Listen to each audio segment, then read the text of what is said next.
कहते हैं, इस धरती पर एक ऐसा योगी हुआ था जिसकी धुनी के सामने बड़े बड़े योद्धाओं के हाथ कांपने लगते थे, जिसके आगे बड़े बड़े राजा झुक गए, जिसकी सिद्धियों के आगे देवता भी ठहर गए। लोग तो यहाँ तक कहते हैं कि एक बार स्वयं महाकाली भी उनके मार्ग के सामने टिक नहीं पाईं, और जब पवन पुत्र हनुमान से उनका सामना हुआ तो तीनों लोकों में हलचल मच गई। कहते हैं, उस टकराव को शांत करने स्वयं भगवान श्री राम को आना पड़ा। जहाँ जहाँ वे गए वहाँ कोई न कोई रहस्य पीछे छूट गया। कहीं उन्होंने राक्षसों का अंत किया, कहीं साधारण लोगों की रक्षा की, और कहीं देवताओं को भी अपने वचन बदलने पर मजबूर कर दिया। कुछ लोग उन्हें शिव का अवतार मानते हैं, कुछ उन्हें अमर योगी कहते हैं, लेकिन आखिर कौन थे गोरखनाथ? कैसे एक साधारण बालक इतना महान योगी बना, और क्यों आज भी उनकी कथाएं पूरे भारत में सुनाई जाती हैं? ये जानने के लिए हमें लौटना होगा उस समय में जब गोरखनाथ की कहानी बस शुरू ही हुई थी। लेकिन उससे पहले गुरु गोरखनाथ का नाम लेकर इस वीडियो को लाइक जरूर कर दीजिए और कमेंट में अलख निरंजन आदेश लिखना मत भूलिए। गांव के बीचों बीच एक पुराना गोबर का टीला अचानक हिलने लगा। वहां खड़े लोग ठिठक गए, किसी को समझ नहीं आया कि यह क्या हो रहा है। अगले ही क्षण उस टीले के भीतर से एक बालक बाहर आया, लगभग 12 वर्ष का, शांत, निर्मल। उसकी आंखें बंद थीं, मानो वह किसी गहरी समाधि में लीन हो। यह दृश्य देखकर पूरे गांव में कौतूहल फैल गया। सभी के मन में एक ही प्रश्न उठ रहा था, यह बालक कौन है और इतने वर्षों तक इस गोबर के टीले के भीतर जीवित कैसे रहा? भीड़ के पीछे खड़ी एक औरत यह सब देख रही थी। उसका हृदय धड़क उठा, क्योंकि वह इस घटना के पीछे का रहस्य जानती थी। उसे वर्षों पुरानी वह घटना स्मरण हो आई जब एक महान योगी उसके द्वार पर आए थे। वे थे बाबा मत्स्येंद्रनाथ, जिन्हें मच्छिंद्रनाथ के नाम से भी जाना जाता है, अपने समय के प्रसिद्ध एवं दिव्य योगी। उस दिन उन्होंने उसके द्वार पर खड़े होकर अलख निरंजन का उच्चारण किया था। अलख निरंजन। स्वर सुनकर वह बाहर आई, बाबा को प्रणाम किया और उन्हें भोजन देने के लिए भीतर चली गई। जब वह भोजन लेकर लौटी तब उसके मुख पर प्रसन्नता का भाव नहीं था। उसने बाबा के पात्र में भोजन तो रख दिया, पर उसकी उदासी छिपी नहीं रह सकी। बाबा उसके मुख को देखकर उसके दुख को समझ गए। फिर भी उन्होंने उससे पूछा। तब वह अपने मन का दुख प्रकट करते हुए बोली कि उसका आंगन सदा सूना रहता है, उसमें किसी बालक की आहट नहीं गूंजती। वह निसंतान होने के दुख से व्याकुल थी। बाबा मत्स्येंद्रनाथ ने उसे एक चुटकी विभूति दी और कहा, देवी, इसे ग्रहण कर लो, निस्संदेह तुम्हारे घर पुत्र का जन्म होगा। यह कहकर वे वहां से आगे बढ़ गए। बाबा के जाने के बाद वह औरत गहरे विचार में पड़ गई। एक ओर बाबा के वचनों का विश्वास था, तो दूसरी ओर लोकलाज और लोगों की बातें। पड़ोस की स्त्रियों ने भी उसे समझाया कि ऐसे योगियों की बातों पर विश्वास नहीं करना चाहिए। इन सब बातों से विचलित होकर उसने अंततः वह विभूति ग्रहण न करने का निर्णय लिया। गांव में एक स्थान था जहां वर्षों से लोग गोबर एकत्र करते थे और बाद में उसे खेती में उपयोग करते थे। उसी स्थान पर जाकर उसने वह विभूति उस गोबर के टीले पर फेंक दी। समय बीतता गया, वर्ष बदलते रहे, ऋतुएं आती जाती रहीं, पर उसका आंगन वैसे ही सूना रहा। गोबर का टीला भी वहीं पड़ा रहा, शांत स्थिर, जैसे किसी रहस्य को अपने भीतर छिपाए हुए। 13 वर्षों के पश्चात एक दिन पुनः उसी नगर में बाबा मत्स्येंद्रनाथ का आगमन हुआ। वे सीधे उसी घर के द्वार पर पहुंचे और पूर्ववत स्वर लगाया, अलख निरंजन, अलख निरंजन। जब वह औरत बाहर आई तब बाबा ने उससे उसकी संतान के विषय में पूछा। यह सुनकर वह घबरा गई और बोली कि उसे कोई संतान प्राप्त नहीं हुई। बाबा ने शांत किंतु स्पष्ट स्वर में कहा कि वह विभूति अभिमंत्रित थी, उसका प्रभाव अवश्य होना था, अतः वह सत्य बताए। बाबा के वचनों से विवश होकर उस औरत ने धीरे धीरे पूरी सच्चाई प्रकट कर दी कि उसने विभूति को गोबर के टीले पर फेंक दिया था। यह सुनकर बाबा ने कहा, ठीक है, मुझे उस स्थान पर ले चलो। वह उन्हें उसी गोबर के टीले के पास ले गई। वहां पहुंचकर बाबा मत्स्येंद्रनाथ ने एकाग्र होकर ऊंचे स्वर में पुकारा, अलख निरंजन। उनके इस उच्चारण के कुछ ही क्षणों बाद वह अद्भुत घटना घटित हुई। गोबर के उसी टीले के भीतर से एक बालक बाहर प्रकट हुआ। उसे देखकर वहां उपस्थित सभी लोग आश्चर्यचकित रह गए। वह बालक लगभग 12 वर्ष का था, पूर्णतः निर्मल और शांत, मानो वह इतने वर्षों तक किसी गहन साधना में स्थित रहा हो। बाबा उसके समीप गए, उसके सिर पर अपना हाथ रखा और वह बालक उठकर उनके चरणों में झुक गया। तब सबको ज्ञात हुआ कि वह बालक 13 वर्षों तक गोबर में रहते हुए भी नष्ट नहीं हुआ, बल्कि समाधि की अवस्था में सुरक्षित रहा। जब बाबा उस बालक को अपने साथ ले जाने लगे, तब वह औरत पश्चाताप से भर उठी। उसने बाबा से क्षमा याचना की और उस बालक को अपने पास रखने का निवेदन किया, परंतु बाबा ने उसे समझाते हुए कहा कि अब वह इस बालक पर अधिकार नहीं रखती, क्योंकि जिसे उसने त्याग दिया था, अब उसका पालन, पोषण और शिक्षा, दीक्षा वे स्वयं करेंगे। बाबा मत्स्येंद्रनाथ उस बालक को अपने साथ गुरुकुल ले गए। वहीं गोरक्ष का पालन पोषण हुआ और वहीं उन्होंने योग, साधना तथा सिद्धियों का ज्ञान प्राप्त किया। समय के साथ वही बालक आगे चलकर गुरु गोरखनाथ के नाम से विख्यात हुए। आगे चलकर इन्हीं सिद्धियों के बल पर उन्होंने स्वयं महाकाली का सामना किया और ऐसी शक्ति दिखाई कि पवन पुत्र हनुमान से हुए टकराव को शांत करने भगवान श्री राम तक को आना पड़ा। लेकिन एक समय ऐसा आया जब बाबा मत्स्येंद्रनाथ अचानक कहीं चले गए। उनके जाने के बाद भी गोरखनाथ साधना और सिद्धियों में निरंतर आगे बढ़ते रहे, परंतु उनके मन में अपने गुरु का वियोग हमेशा बना रहा। एक दिन उनके शिष्यों ने उन्हें गहरे चिंतन में डूबा देखा। जब उन्होंने इस पीड़ा का कारण पूछा तो गोरखनाथ ने बताया कि उन्हें अपने गुरु मत्स्येंद्रनाथ की याद सता रही है। अपनी दिव्य दृष्टि से भी वे गुरु को नहीं देख पा रहे थे, जिससे उन्हें आभास हुआ कि गुरु मच्छंदरनाथ किसी भारी मायाजाल में कैद हैं। अपने गुरु को खोजने के लिए गोरखनाथ ने नगरी भ्रमण करने का निश्चय किया। इसी भ्रमण के दौरान अनेक प्रदेशों और वनों को पार करने के बाद गोरखनाथ एक ऐसे स्थान पर पहुंचे जिसे माता काली का क्षेत्र माना जाता था। उस क्षेत्र का नियम अत्यंत कठोर था। जो भी वहां प्रवेश करता उसे पहले एक बलि देनी पड़ती थी। यदि कोई ऐसा न करे तो माता काली स्वयं उसकी बलि ले लेती थीं। जैसे ही गोरखनाथ उस सीमा को पार करने के लिए आगे बढ़े, वातावरण अचानक बदल गया।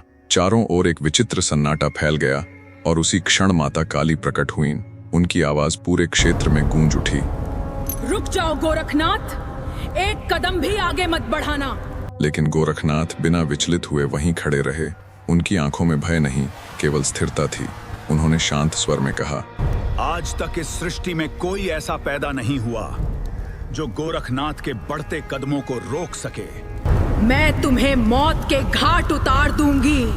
अगर तुम में इतना साहस है तो अपनी सारी मायावी शक्तियों को समेटकर हमारे सामने आओ।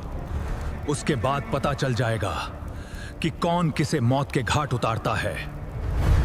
उनके शब्द समाप्त होते ही आकाश में भयंकर गर्जना होने लगी। बिजली चमकी, प्रचंड आंधी उठी और देखते ही देखते माता काली अपने विराट दिव्य रूप में प्रकट हो गईं। उनके साथ 64 योगिनियां भी आकाश से उतर आईं। पूरा वन उनकी शक्ति से कांप उठा। माता काली ने अपने क्षेत्र का नियम सुनाया और बलि की मांग की, लेकिन गोरखनाथ अडिग रहे। उन्होंने दृढ़ स्वर में कहा, नहीं माता, अपने शिष्यों की रक्षा करना मेरा परम धर्म है। मैं अपने प्राण बचाने के लिए अपने किसी शिष्य की बलि नहीं दूंगा। आपके मन में जो आए आप कर सकती हैं। इसके बाद दोनों के बीच भयानक युद्ध आरंभ हुआ। 64 योगिनियों की शक्तियां एक साथ गोरखनाथ पर टूट पड़ीं, लेकिन हर बार गोरखनाथ अपनी सिद्धियों से उन वारों को निष्फल कर देते। जितना प्रहार बढ़ता उतनी ही उनकी स्थिरता और प्रचंड होती जाती।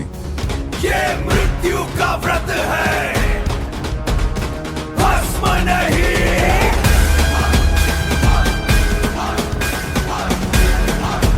ये काल का श्वास है।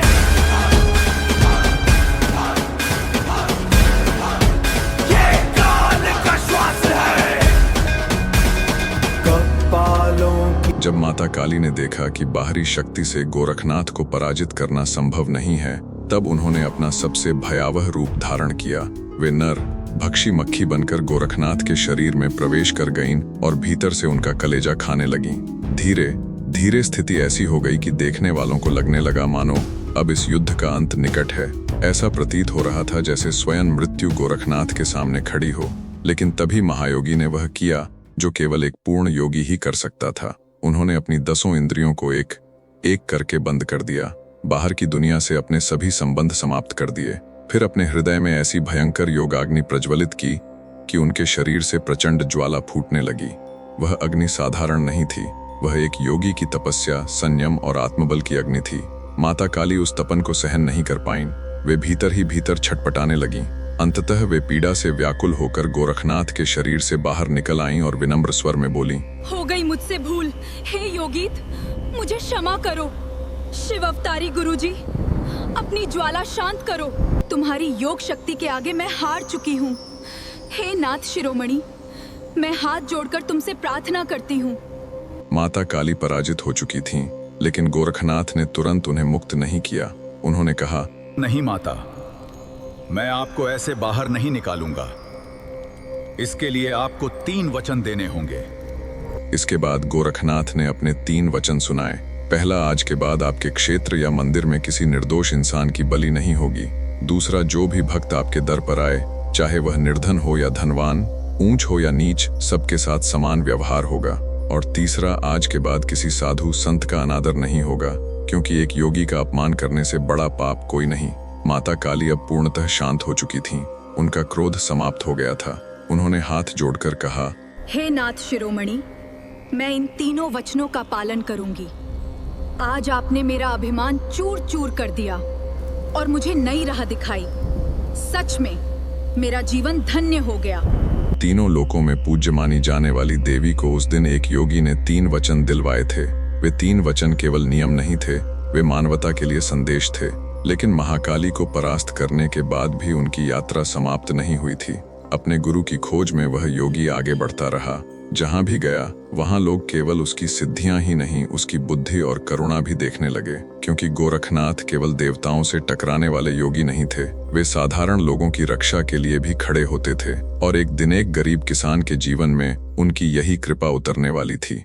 एक किसान अपने खेतों में काम कर रहा था। जमीन खोदता गया और तभी उसे धरती के भीतर से किसी की करुण पुकार सुनाई दी। अरे मुझे बाहर निकालो, कोई है क्या? मैं बहुत दुखी हूँ। किसान घबरा गया।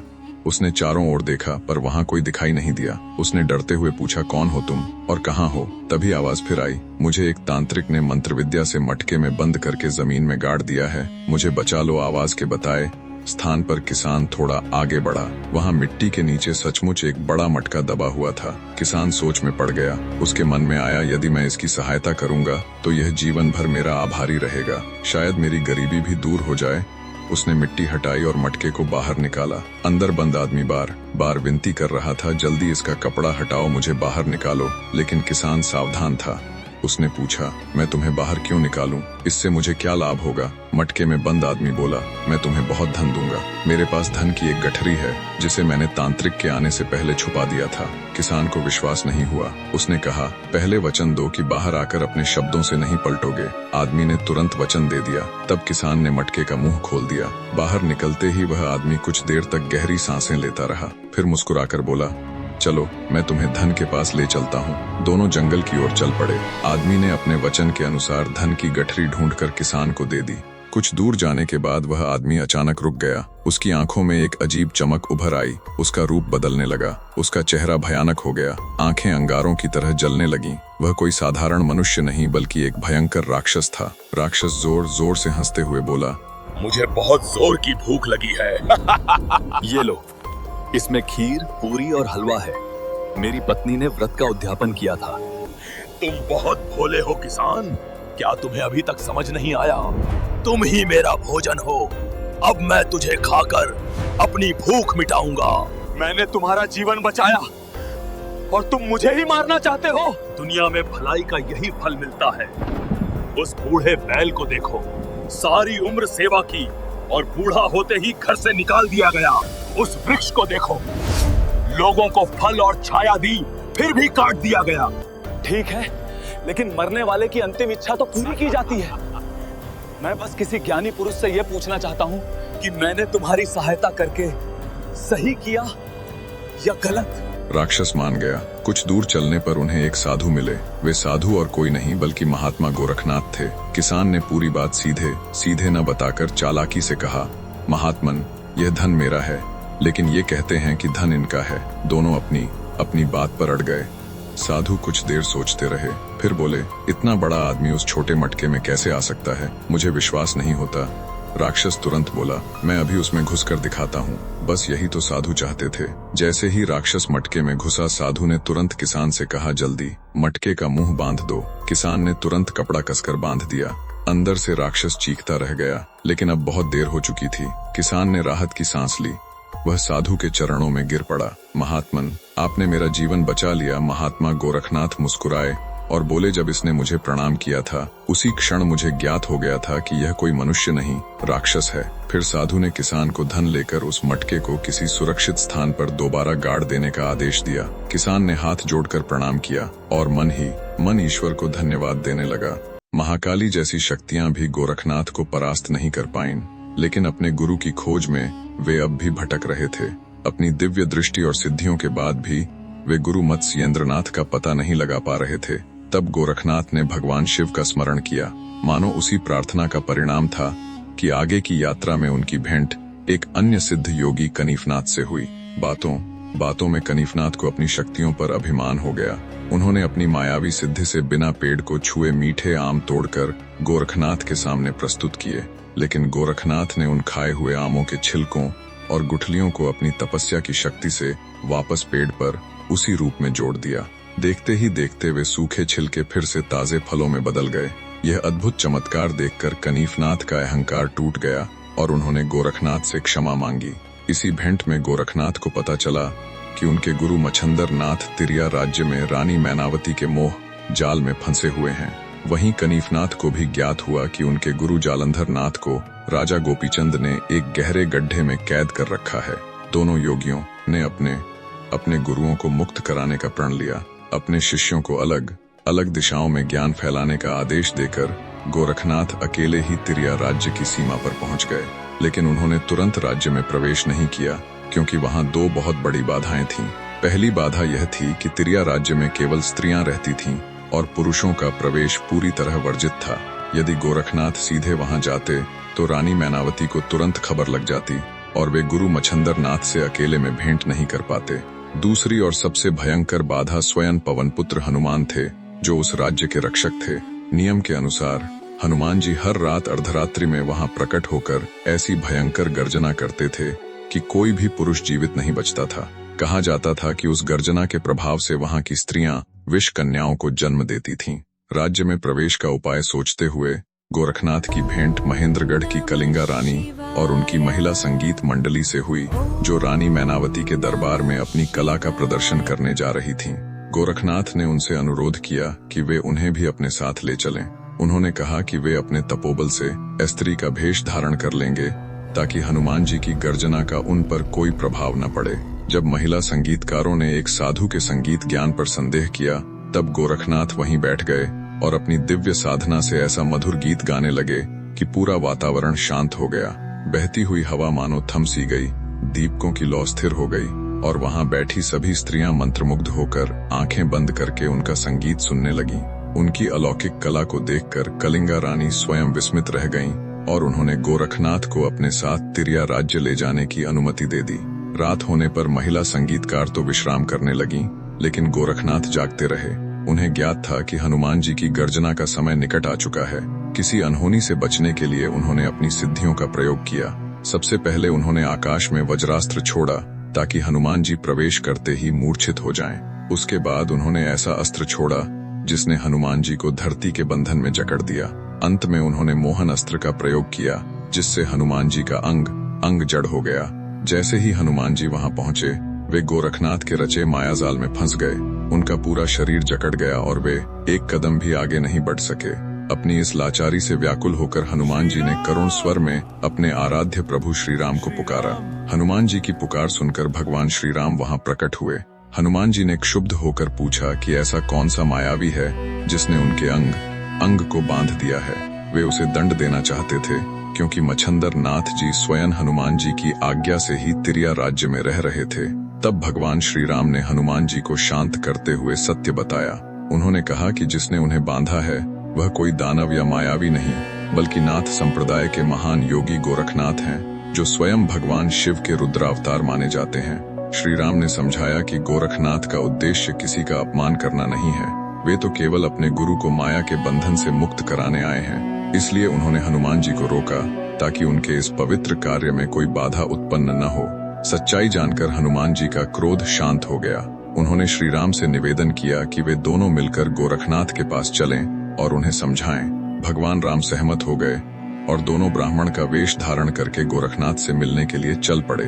वहां गोरखनाथ ने अपने गुरु मच्छंदरनाथ को माया और मोह में फंसा हुआ देखा। गोरखनाथ ने उन्हें योग और वैराग्य का स्मरण कराया।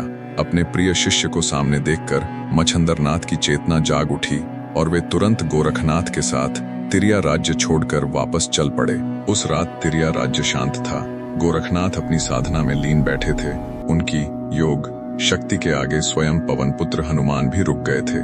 तभी से नाथ संप्रदाय में यह माना जाने लगा कि सच्चे योग और तपस्या के आगे देवता भी शीश झुकाते हैं। हालांकि गोरखनाथ और हनुमान जी से जुड़ी इस कथा का कोई स्पष्ट ऐतिहासिक प्रमाण नहीं मिलता, लेकिन नाथ संप्रदाय और लोककथाओं में यह प्रसंग आज भी जीवित है। लोग आज भी श्रद्धा और विश्वास के साथ गोरखनाथ और हनुमान जी की इस अद्भुत भेंट की कथा सुनाते हैं। यही थे महायोगी गुरु गोरखनाथ, जिनकी सिद्धियों का पार पाना देवताओं के लिए भी संभव नहीं था।